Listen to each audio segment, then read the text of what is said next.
The ocean is probably one of the most talked about things on the internet, especially when it comes to YouTube. If you know a YouTuber, chances are they've made a video about the ocean or at least mentioned their experiences with it in the past. And that isn't necessarily a dig, since there are tons of great videos out there on the subject, but it can get a little bit repetitive and tedious, so just know that some of the things I'm going to talk about you've probably heard before, although I will try my best to not make it sound too tedious. Okay, are we good?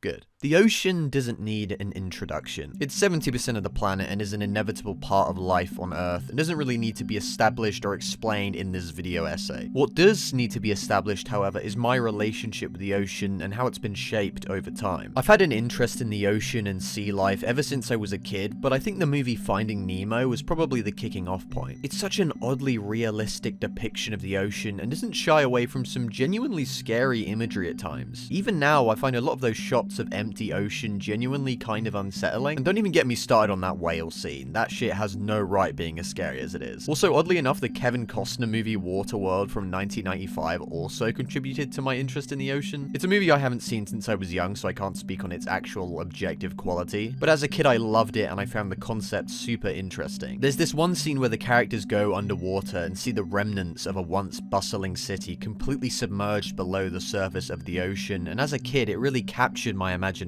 BioShock was also a big influence. Even though the game is mostly comprised of claustrophobic interiors, you never forget the presence of the ocean. Whether it's the colossal windows peering out over Rapture, the pipes leaking and slowly drowning the sinking civilization, or the ambient soundscape of the city bracing as the intense pressure of the ocean clamps down on it, BioShock never forgets where it's set, and its intro in particular will always stand out to me as one of the most iconic sequences in gaming history. However, there was a specific moment in my life when my fascination with the ocean turned into a fear of the ocean. I was around 7 or 8 years old and was on holiday in Egypt. As you usually do on holidays, we went to the beach one day, and there was this floating pier from the beach out some distance into the ocean. Me, my brother, and my mum went out onto the pier, but as we did, the waves became particularly nasty. The pier swayed about from side to side, and it gave me a really sickly feeling before I even reached the end. And when I did, I jumped off the end and plunged into the water.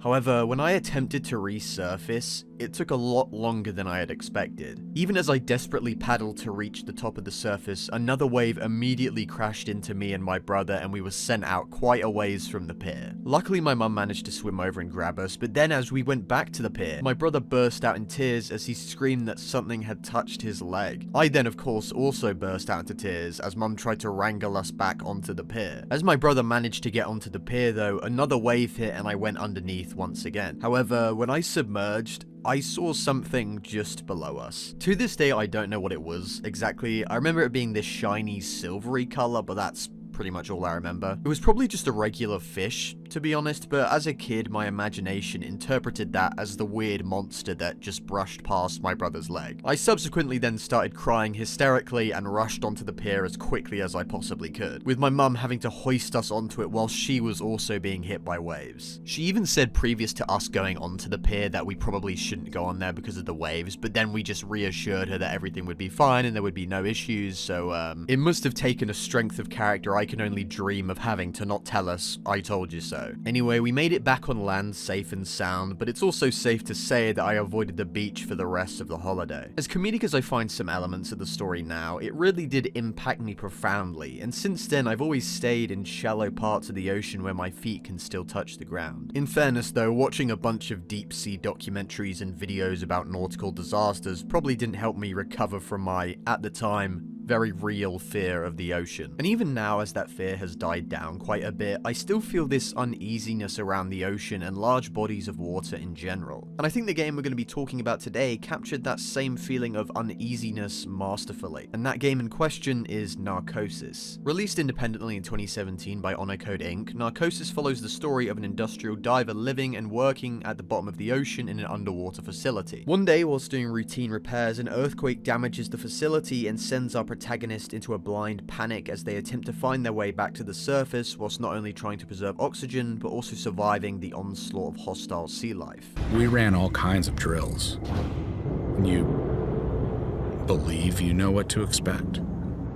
But once I got inside, where it's familiar and you should feel safe, even though I had to, those first few steps weren't easy.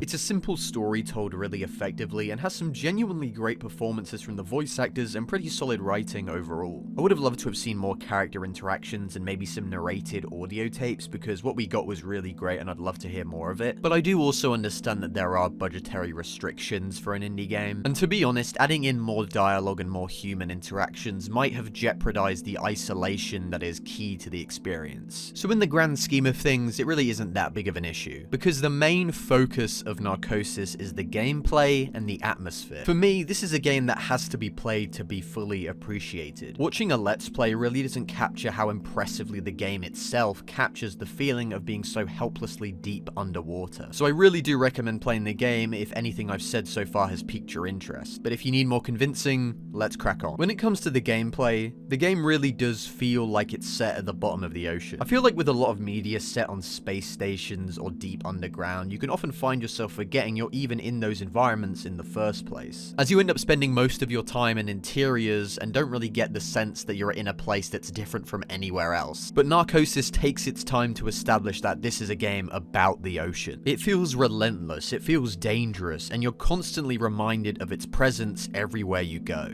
The deliberately clunky and slow movement of your diving suit, for example, really does sell just how crushing the immeasurable pressure of the ocean really is, and how even in this high-tech suit, it's constantly bearing down on you and there's no escaping it, and how even in this high-tech suit, it's just about holding itself together. The need to refill your oxygen also adds to the experience. It creates this ticking clock element, and although generally you do have enough to explore your surroundings a bit, but if you do so, chances are you're going to get to your next oxygen tank with only seconds to spare. On top of this, witnessing disturbing events and getting into confrontations with sea life increases your oxygen intake, which of course increases the amount of oxygen tanks you have to use because your oxygen decreases as your intake increases, which is how you'd expect it to work, so I don't even know why I'm fucking explaining that. That means you never feel 100% safe, and for a game like this, it works really well. You also run into these hallucinations from time to time caused by the game's namesake, Narcosis. In case you're unaware, Narcosis is a very real thing in the world of diving and deep sea exploration. It occurs when diving anywhere below 100 feet and is caused by breathing in too much nitrogen from your oxygen tank. Now, admittedly, that might not be, 100% accurate, but that's the basic gist. And for the purposes of the game, it allows for some creative visuals and sequences without breaking the reality. Speaking of real-world stuff, though, all of the hostile sea life you encounter during Narcosis is from our actual real world. There are certain liberties taken with their behavior, but everything you encounter is actually in our oceans. Even the spider crabs, which I genuinely think are some of the creepiest enemies in a video game with their giant size, surprising speed, and weird clicking noises,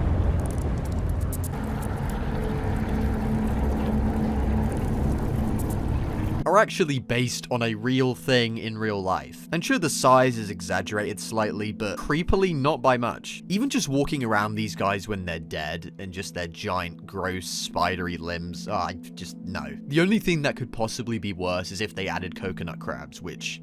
get those things off our planet, goddammit. Unlike these other enemies that can actually be harmed and killed with this knife that you get, the spider crab cannot be harmed. It can only be distracted with this flare tool, and it makes every encounter with them terrifying. Like the sense of scale, the design, just the noises they make. God, it's perfectly creepy. My only real wish is that we got to see more sea life. Imagine running into a giant squid or some kind of jellyfish, or any of the thousands of weird fish that live that far below the surface. There is a lot of weird crap out there that is perfect for a horror game. But of course, it's a budgetary issue once again, and I understand that. And to be honest, the spider crab is terrifying enough, so maybe adding on top of that would have been too much. Another thing that the game really captures well is the visuals. Now, it's hardly a looker, and I was honestly kind of surprised that the game came out in 2017 and not 2007, but it gets the important stuff right, and honestly, I think this graphical style has a certain charm. It's going for realism, but with a slightly stylish tinge to it. It's very odd. I think the games most comparable to it are like Condemned, Doom 3, and Fear. Games from the PS2, GameCube, original Xbox, and early in the life cycle of the 360 and PS3 all kind of had this look, and it's hard to explain, but you know it when you see it. It's trying to be realistic, but there are certain graphical limitations, and everything has these weird edges and folds, and there's this like almost polygonal, blocky look to things. It's really hard to explain, and like I said, you know it when you see it. And I feel like Narcosis kind of channels this graphical style, whether intentional or not, and it gives the game sort of a nostalgic feel for me. Outside of that though, I feel like the game really captures the ocean perfectly. Staring off into those endlessly dark voids reminds me of those deep sea documentaries I used to watch on YouTube when I was a kid. It's so unnerving, and I can't quite describe it if you don't feel the same way. Something about darkness in the ocean feels more sinister and otherworldly than any other type of darkness. Even space, which is literally out of this world, feels more comforting and safe than the bottom of the ocean. Like in space, there's so much to look at in astonishment and so much wonder and curiosity. But the bottom of the ocean, it's every phobia you could possibly have combined. You can't see, you can't speak, you can't hear, you can't breathe. It truly feels like some sort of bizarre alien dimension. And we've all just kind of accepted that because it's always been there. Even what we imagine the most alien life forms to be, we take inspiration from the deep sea. It's truly scary in a way how mysterious it remains, despite the fact it makes up most of our planet. And I don't know why, but Narcosis just captures that fear and atmosphere really well. Even the sections inside the flooded ocean interiors capture this unique eeriness. It's kind of similar to what I imagine exploring a shipwreck is like. There's this underlying tragedy and sadness when it comes to exploring a shipwreck. People used to be here and now they're gone. Even finding some kind of trivial item or piece of memorabilia has this newfound significance. Where did this come from? Who did it belong to? Did this mean anything to them? Was it with them when they died? It's pretty haunting. And Narcosis gets that. Seeing these once populated places now devoid of life with remnants of humanity remaining in the form of memorabilia and debris is haunting and really captivating to me. And to be honest, the entire game is captivating to me, and it's a shame that it's honestly kind of underrated. Sure, it isn't super mechanically complex or the prettiest game of all time, but as someone who isn't always super receptive to slower paced minimal combat games, I thought it was great and deserves a lot more love and attention. Like I said, I would have liked to have seen more characters and a longer runtime with some more combat options and even more hostile sea life, but for what it is, it's everything it needs to be. The sound design, the visuals, the gameplay, it just creates this perfect cocktail that I loved every second of.